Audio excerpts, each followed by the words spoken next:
Hi everyone, Rob here from Bigtank, and in today's vlog we're looking at the key differences in video that we push onto an audience and video that we want them to pull in. Push-pull is a term that's been used by marketeers for a long time, and it essentially differentiates between content that may be actively pushed onto an audience as part of a campaign, such as a sale, a new product launch, or other newsworthy content, as opposed to content which is out there organically, almost in the infrastructure of our daily lives, that promotes and reinforces a brand and its values.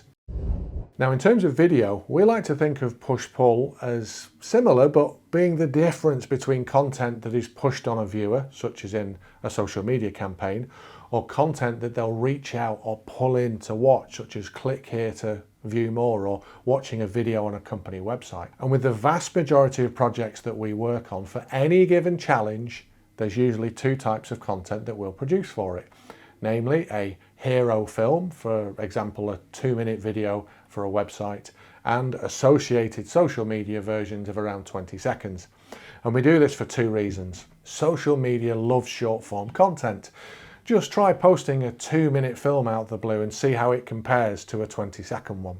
Chances are the short form video will very likely get much more immediate engagement, because when you're pushing short form content out onto a social media audience or in an email campaign where the viewer isn't necessarily expecting to hear from you in that moment of time, that short form content has to grab attention quickly. And also, if the viewer sees a 2-minute duration once they've clicked it, they'll likely move off as they aren't yet invested in what you're saying.